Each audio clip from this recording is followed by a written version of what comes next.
Good day to all of you. We are Group 1 from BSN 2B OB. And today, we're gonna discuss and explain to you our NCP and drug study for this week. So without further ado, let's start this with our NCP. Good day everyone. So now we are going to present our NCP. So this is based on the disease called postpartum hemorrhage. So what is postpartum hemorrhage? Postpartum hemorrhage is a significant blood loss after giving birth. It's a number one reason for maternal morbidity and maternal death around the world. It is more likely with a cesarean birth and it most often happens after the placenta is delivered. But it can also happen later. Okay, so let's go back to our NCP. First is the assessment. The subjective cues says here na dinudugo pa rin ako kahit isang linggo na akong nakapanganak, as verbalized by the client. She said she was still bleeding after having given birth a week before.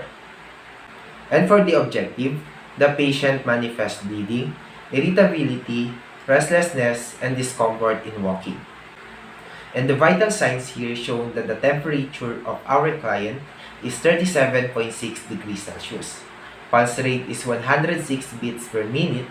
Respiratory rate is 24 beats per minute. And the blood pressure, which is 110/80. So the nursing diagnosis is risk for ineffective tissue perfusion related to hemorrhage as manifested by bleeding, irritability, restlessness, and discomfort in walking. Interruption of the blood flow to the body cells resulting in the postpartum hemorrhage creates a risk for ineffective tissue perfusion. This prevents normal oxygenation, nutrient delivery, and waste removal at the cellular level. Okay, so for the outcome identification, after 8 hours of duty, the client will stop bleeding and have a normal and adequate tissue perfusion. There will be also a relief and lessen discomfort in walking. The vital signs will be normalized and stable too. So the remaining part of NCP will be discussed by Ms. Aika Choco. Now, for the planning, we have short-term and long-term plan. So first, let's start with our short-term plan. After 8 hours of nursing intervention, the client will stop bleeding and have a normal and adequate tissue perfusion, as well as a relief and lessen discomfort in walking. The vital signs will then be normalized and stable too. Now, for our long-term plan, after 3 days of nursing intervention, there will be no bleeding to be occur. The client will also be able to rest and walk without any discomfort and irritability. And now, for our nursing intervention, we have independent, dependent, and collaborative nursing intervention. So first, let us start with the independent intervention. First is to monitor amount of bleeding by weighing all pads frequently. The rationale behind that is to measure the amount of blood loss to the client. Next is massage the uterus. The rationale behind that is to help expel clots of blood, and it is also used to check the tone of the uterus and ensure that it is clamping down to prevent excessive bleeding. Next is to monitor the vital signs frequently. The rationale behind that is the early recognition of possible adverse effects allows for prompt intervention. Last is place the client into Trendelenburg's position. The rationale behind that is to encourage venous return to facilitate circulation and prevent further bleeding. For our dependent nursing intervention is to administer uterotonic medications. Example is oxytocin and prostaglandins. PRN or Prorenata as ordered.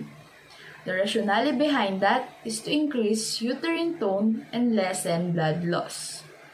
Last is our collaborative or interdependent nursing intervention. Refer to physical therapies for instructing the client in exercises that promotes relaxation and visualization. The rationale behind that is to promote relaxation that may enhance the patient's coping abilities by refocusing attention. Now, for the evaluation, at the end of 8 hours duty, the client's bleeding stopped. The client starts to have normal and adequate tissue perfusion. The client also feels relief and lessen discomfort in walking. The vital signs tend to be normal and stable too, with the vital signs and temperature of 37.5 Celsius, pulse rate of 95 beats per minute, respiratory rate of 16 breaths per minute, and a blood pressure of 100 over 70 millimeter mercury. The goal was met. Drug study about oxytocin. So oxytocin is the generic name, pitocin and syntocinon is the brand name. So oxytocin is a hormone that acts on organs in the body including the breast and uterus. It is a chemical messenger in the brain controlling key aspects of the reproductive system, including childbirth and lactation and aspect of human behavior. So manufactured oxytocin is sometimes given to induce labor if it has not started naturally, or it can be used to strengthen contractions to aid childbirth. In addition, manufactured oxytocin is often given to speed up delivery of the placenta and reduce the risk of heavy bleeding by contracting the uterus. So oxytocin is also used to cure postpartum hemorrhage. So in our case, we need to dilute 10 to 40 units per 1000 ml of solution, and we will run it at 10 to 20 drops per minute, adjust rate as needed. For the frequency, oxytocin will be given every after 4 hours through intravenous.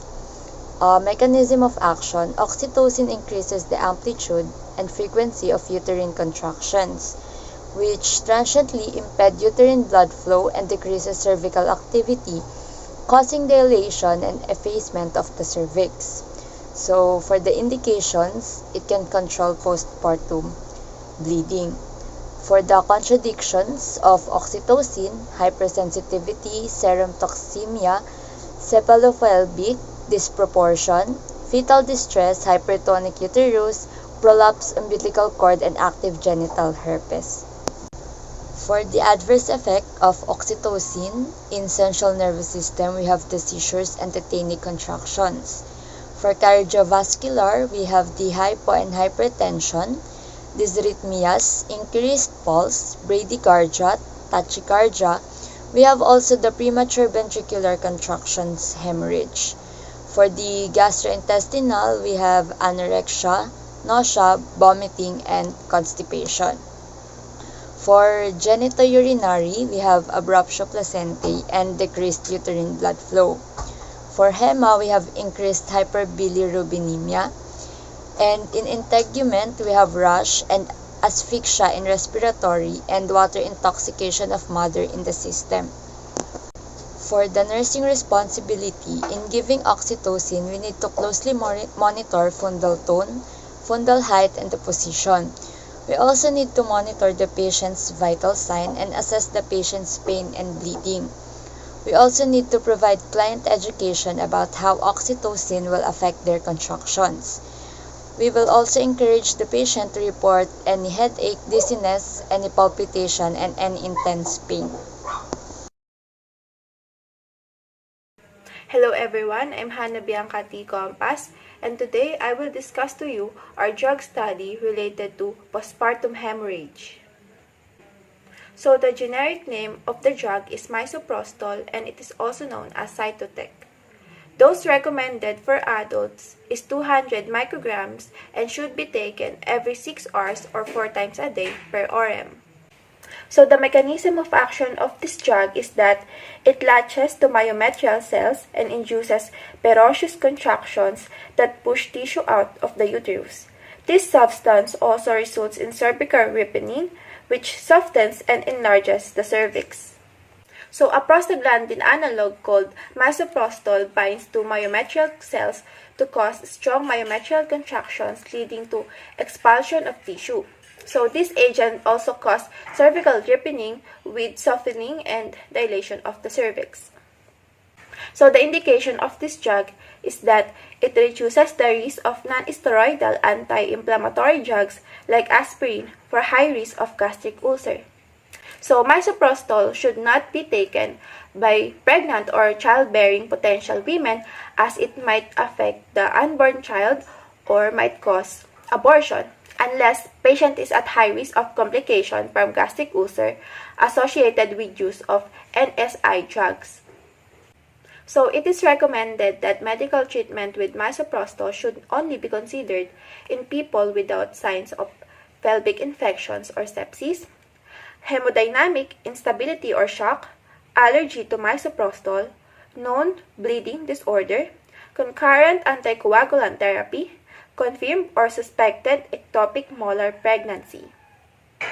So taking misoprostol might cause side effects, and these side effects includes headache, hearing loss, abnormal heartbeat, diarrhea, rash, anemia, anaphylaxis.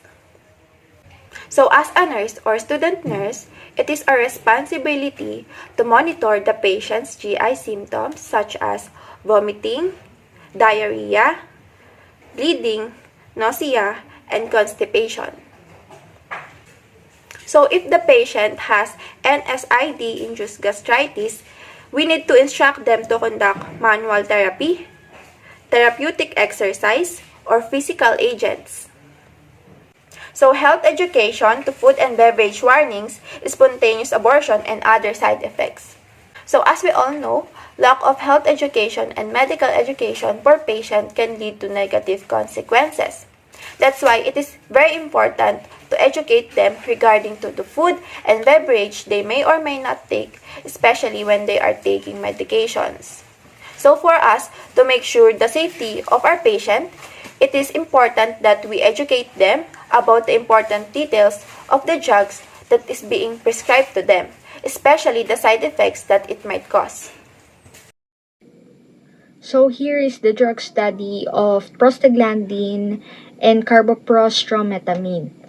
For the name and classification of drug, the generic name is carboprostrometamine and the brand name is Hemorrhage.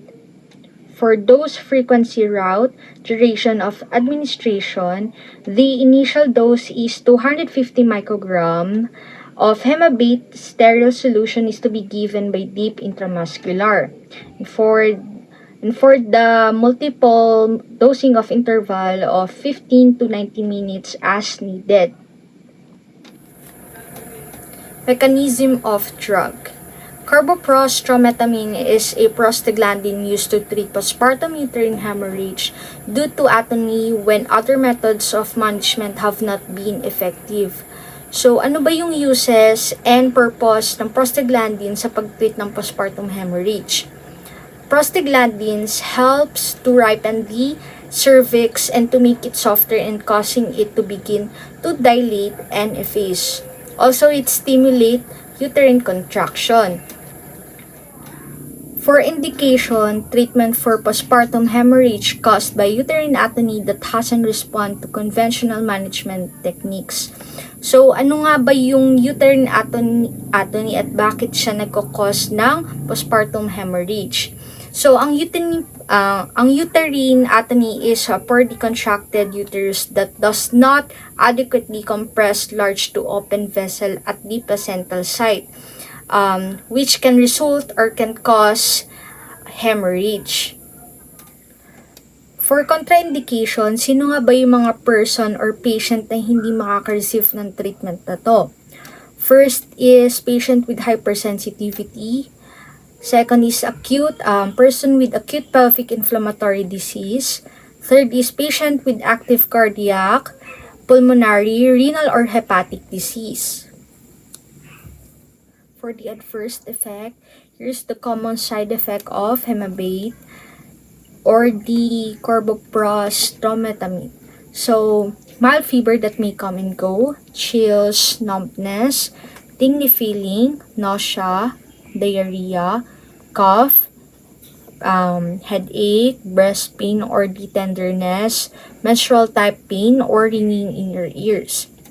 For the serious side effect of hemabate, including the severe pelvic pain, cramping or vaginal bleeding, high fever, lightheadedness or shortness of breath, severe nausea, vomiting or diarrhea, increased blood pressure, severe headache, blurred vision, trouble concentrating, chest pain, numbness, and seizure.